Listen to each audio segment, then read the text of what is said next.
Welcome to another episode of Restful Knitting and Reading. Today's text is taken from a book called Snakes, Curiosities and Wonders of Serpent Life by Catherine C. Hopley, published in 1882. Today, I will read the introduction to the book. Introduction. To the many friends who have repeatedly asked me what could induce you to take up such a horrid subject as snakes, a few words of explanation must be offered. Some words of apology are also due that I, a learner myself, should aspire to instruct others. I cannot do better, therefore, than tell the history of this book from its birth, and in so doing cancel both obligations. The little history will be a sort of Ophidiana, or gossip about snakes, and in this I only follow the example of most herpetologists who, when writing exclusively on these reptiles, preface their work with some outline of the history of ophiology, and generally with an excuse for introducing the unwelcome subject at all. There is still reason to lament that traditional prejudice invests everything in the shape of a serpent with repulsive qualities, and that these prejudices are being only very slowly swept away by the besom of science. Serpents are intimately associated with our religious beliefs, not that we worship them, far otherwise. Many excellent and orthodox persons associate with the serpent all the sin and misery which ever existed on our globe, and are persuaded that the sooner everything in the shape of one is exterminated, the better. On the other hand, those who can look at a snake with unprejudiced eyes and study its habits find continual reason to wonder at and admire the extraordinary features which exhibit themselves in its organization. Owing to their retiring habits, many of them nocturnal, and partly in consequence of preconceived errors, less is understood about them than almost any other natural group of animals. Therefore, as the reader will discover, a student, when left to himself, has to wade through ages of writers in order to find out what to believe regarding them. Scientific ophiologists are still engaged in settling mooted questions concerning them. But apart from science, there is a glamour of poetry, romance, and mystery about snakes, and not without reason. There has been a great deal of what we may call drawing-room natural history of late years, charmingly sensational and romantic, attractive also in illustrations and coloring, but not always intended as reliable guides for students. All travelers are not naturalists, and though they may contribute valuable information in one branch of science, it is possible they may mislead in another. And from the very popularity of their books, such errors are rapidly disseminated. I aspire to a place on drawing-room tables for my book also, but let me assure my readers that my aim has been to assist by diligent search to establish truthfulness. Whatever of romance or sensation attaches to it is due to the marvelous powers of the creatures who fill its pages, and whose true nature I have labored to comprehend. Schlegel and Dumeril are two authorities on serpents much quoted by English writers, and both give us a list of all the naturalists of repute who have done service to herpetology, up to the date of their works. As many of these are introduced in the body of my work, let us glance at the progress of ophiology since the date of these two distinguished authors. In zoology, as much as in any branch of science, progressiveness is observable, and in zoology the advance of ophiology has of late been remarkable. In 1843, when Schlegel's Essai sur la physionomie des serpents, 1837, was translated into English by Dr. Thomas Stewart Trail of the University of Edinburgh, he mentioned as a reason for curtailing the original and not adding the atlas containing 421 figures with charts and tables, that the low state of ophiology in this country did not invite a larger work, and deters booksellers from undertaking such costly illustrations. But he hoped to be useful to science by cultivating a branch of zoology hitherto neglected. 10 years prior to that date, around 1833, the monthly scientific magazine The Zoologist was started, in introducing which the editor, Mr. Edward Newen, wrote, "To begin, the attempt to combine scientific truths with readable English has been considered by my friends one of surpassing rashness. That he had many solicitations to desist from so hopeless a task, and many supplications to introduce a few Latin descriptions to give it a scientific character, science being then confined to the scientific alone. Nevertheless, the Zoologist has survived half a century, and under able editorship has taken its stand as a popular as well as a scientific journal. Formerly you might have hunted the pages of such magazines year after year without finding mention of an odious snake. But within the last decade, not only this but other periodicals have frequently opened their pages to ophiology, and a considerable removal of prejudice is noticeable." Mr. Newman felt encouraged by the success attending the publication of White's Selborne, that being one of the first works to induce a practical study of nature. Yet, until the appearance of Bell's British Reptiles in 1849, our present subject occupied but very stinted space in literature. Indeed, we must admit that as a nation, we English have followed, not taken, the lead as naturalists. So long ago as 1709, Lawson, in his History of Carolina, lamented the misfortune that most of our travelers who go to this vast continent are of the meaner sort, and generally of very slender education, hired laborers and merchants to trade among the Indians in remote parts. "The French outstrip us in nice observations," he said, "first by their numerous clergy, their missionaries being obedient to their superiors. Secondly, by gentlemen accompanying these religious missions sent out to explore and make discoveries and to keep strict journals, which duly were handed over to science." And what Lawson remarked of the American colonies was extended to wherever the French, Portuguese, and Italians established religious communities. We find our bookshelves ever enriched by foreign naturalists. In Germany also, ophiology was far in advance of us. Lentz, Hellman, and Effelt, and many others pursued the study practically, and produced some valuable results in their printed works, which unfortunately are too little known in England. Doubtless because we in England have so few native reptiles, there is less inducement to concern ourselves about them. Not so in America, where herpetology soon found many enthusiasts, and the researches of Holbrook, Emmons, Decay, and Weir Mitchell were published within a few years of each other. Dr. Cantor in India, and Dr. Andrew Smith in South Africa, Drs. Gray and Gunther, and P.H. Goss in England, all enriched ophiological literature previous to 1850, to say nothing of the valuable additions to the science dispersed among the reports and transactions of the various scientific societies. After the appearance of Dr. Gunther's important work, The Reptiles of British India, in 1864, published under the auspices of the Ray Society, another fresh impetus was observable, and we had Kreft's Snakes of Australia, 1869, Indian Snakes, by Dr. E. Nicholson, 1870, culminating in the Thanatophytia of India by Sir Joseph, and then Dr. Farrer, etc., Surgeon Major of the Bengal Army, in 1872, which brings me to the commencement of my own studies. A few years ago, I knew nothing whatever about snakes, and to them, though deriving my chief pleasures from an inherited love of all things in nature, a faint interest at a respectful distance was all I accorded. In Virginia and Florida, where a country life and a gorgeous flora enticed my steps into wild and secluded districts, we not unfrequently saw them, and one or two narrow escapes seasoned the pages of my notebook.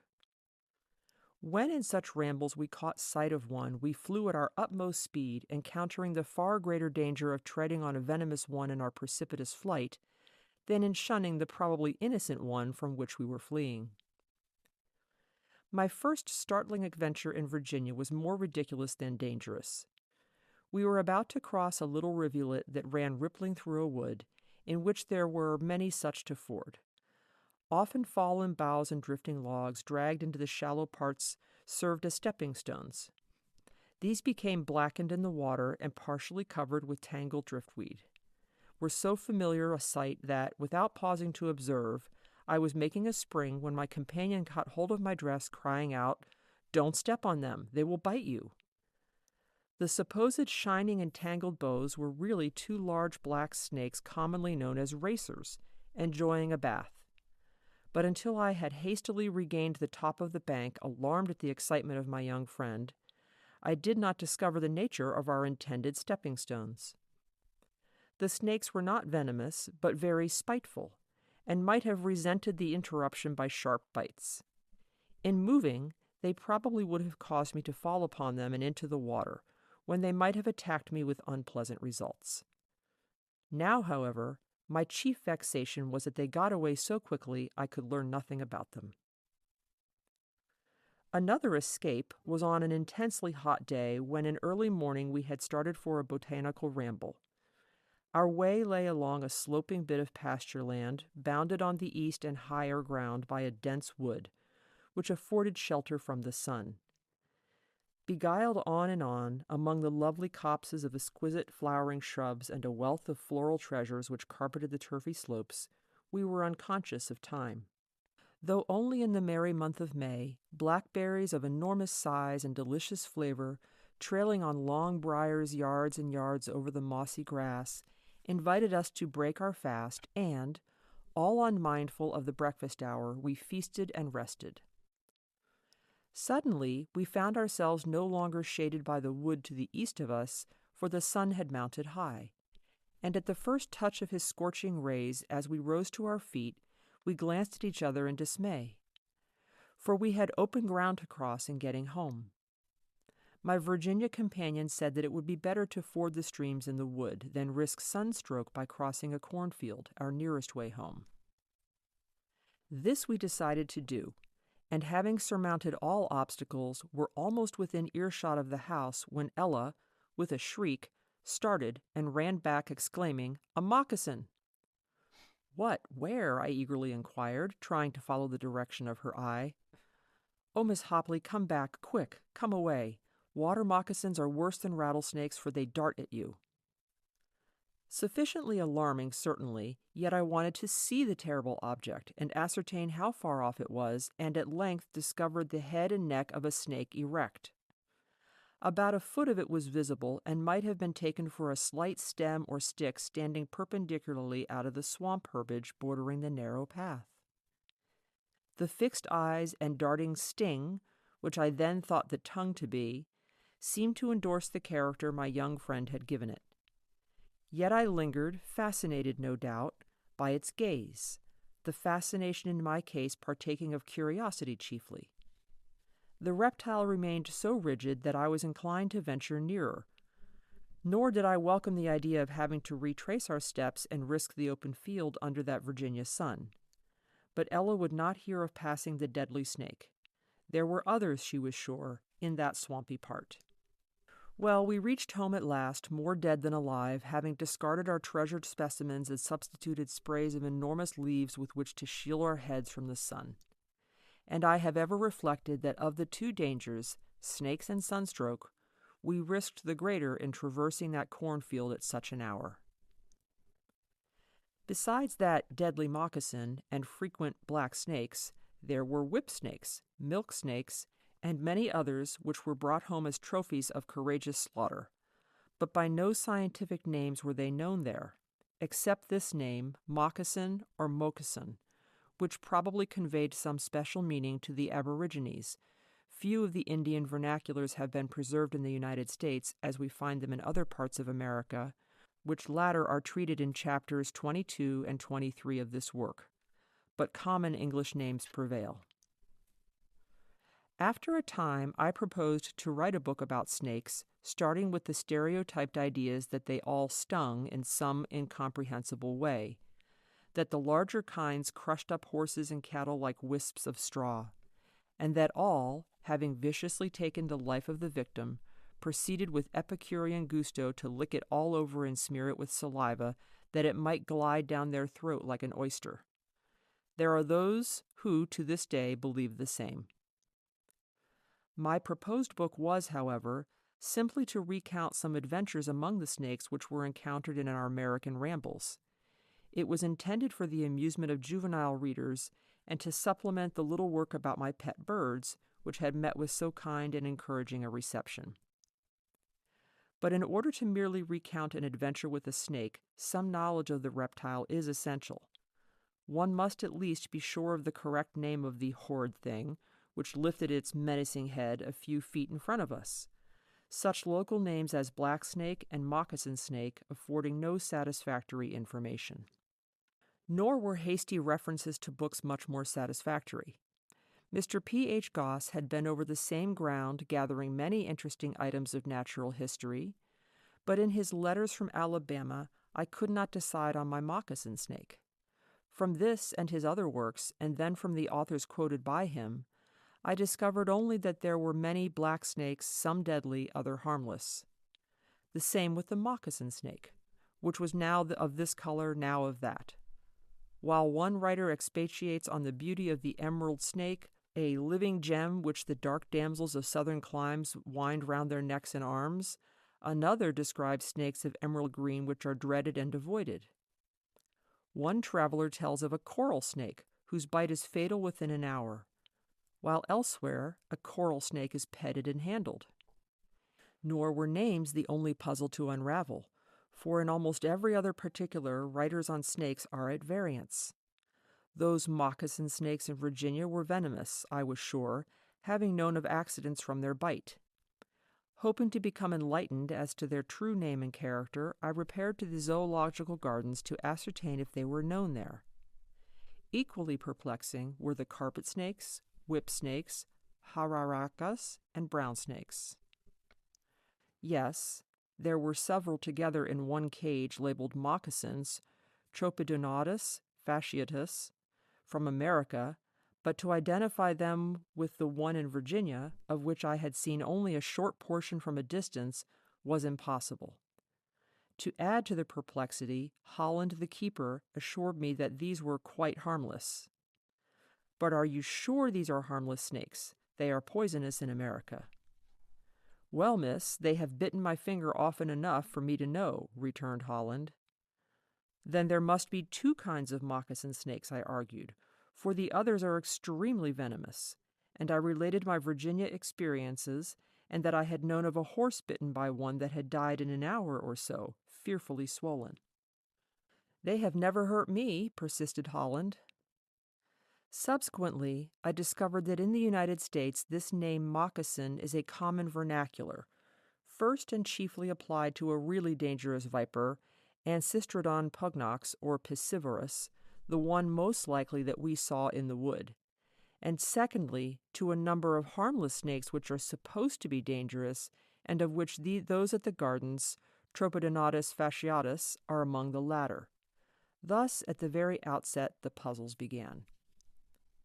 Nevertheless, after some research, I learnt enough of snake nature to feel safe in proceeding with my book of adventures and in presenting to a publisher. As a gift book, no one would look at it, and as an educational work, there would be no demand for it, was its encouraging reception. This was about 10 years ago, and so far from inducing me to relinquish the subject, I began to aspire to become a means of assisting to overcome those prejudices. For the space of 2 years, the anticipated sequel to my American Pets went the round of the London publishers of juvenile works and to several in Scotland.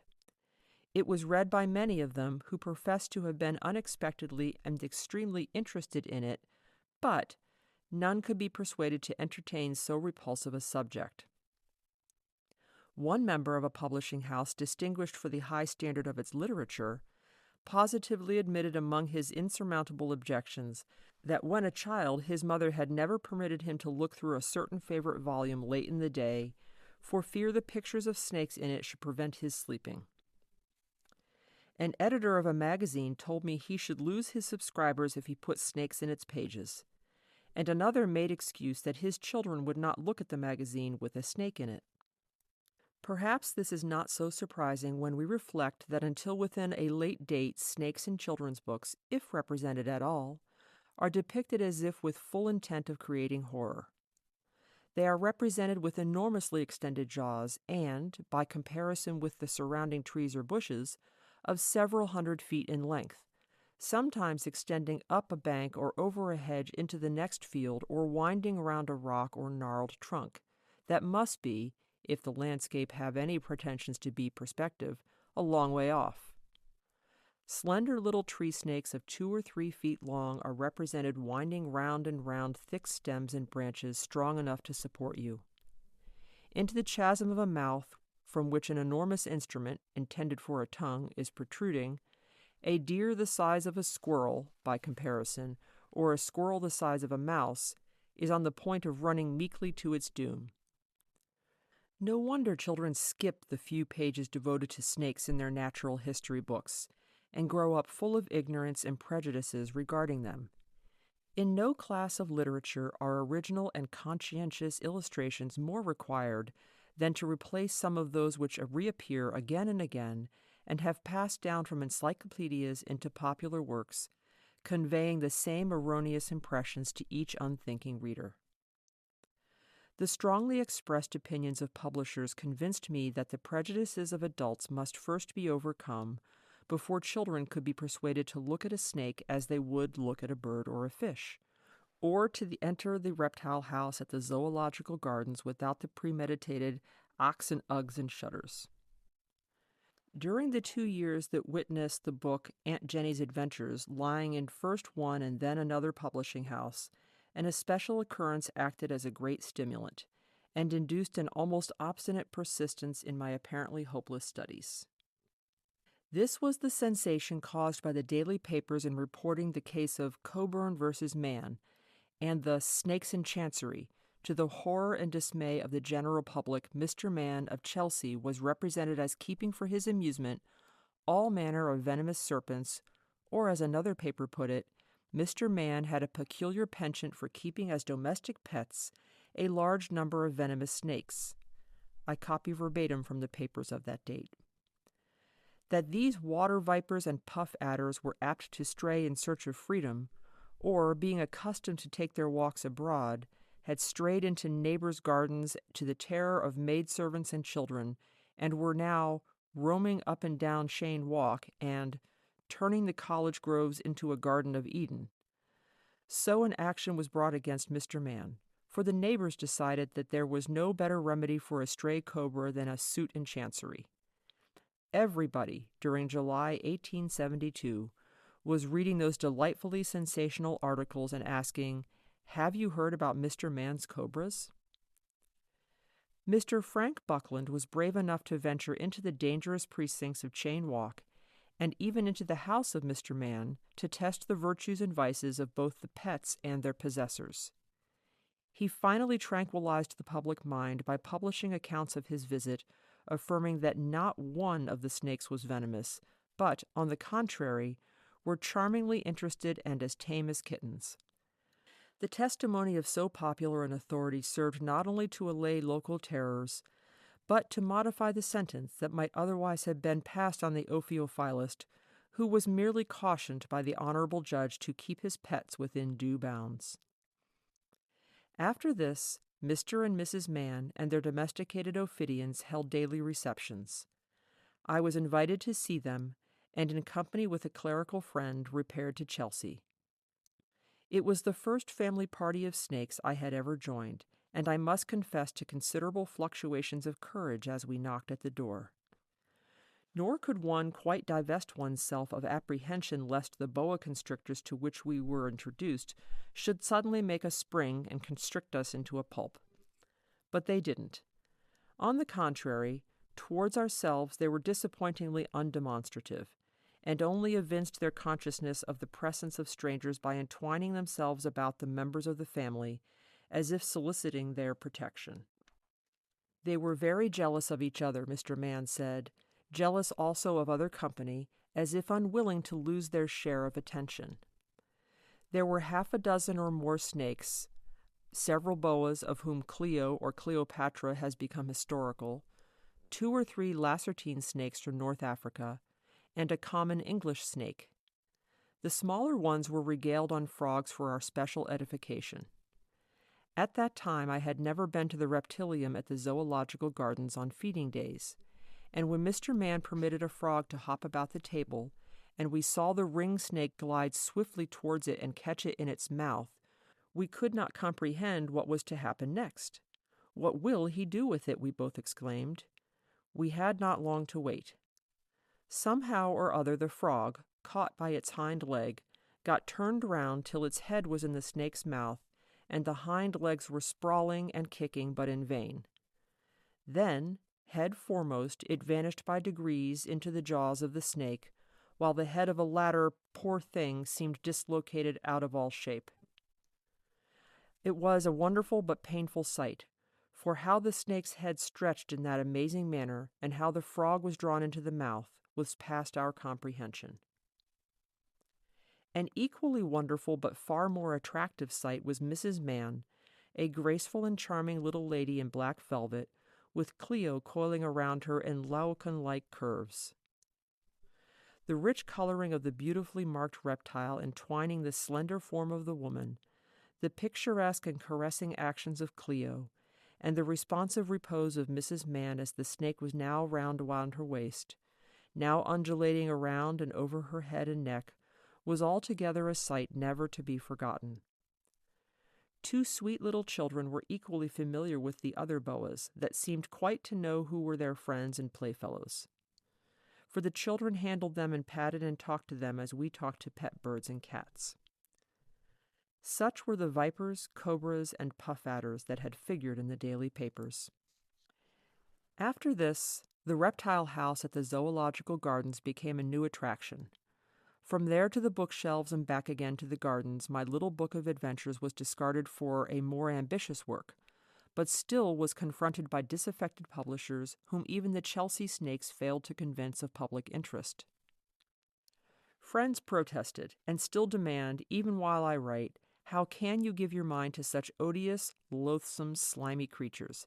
And I boldly reply, in the hope of inducing you to believe that they are not odious and loathsome, and especially not slimy, but in the majority graceful, useful, beautiful, wonderful. And I invite them to accompany me to the Zoological Gardens, and endeavor there to contemplate a reptile as they look at the other denizens of the gardens, simply as a member of the wide family of the brute creation, appointed by the great all-wise to live and feed and enjoy existence as much as the rest, and that have to accomplish the purpose for which they were created equally with the feathered families which we admire and devour. Today's Knit and Read has come to an end. Thank you for spending your time with me. Until next time, take care.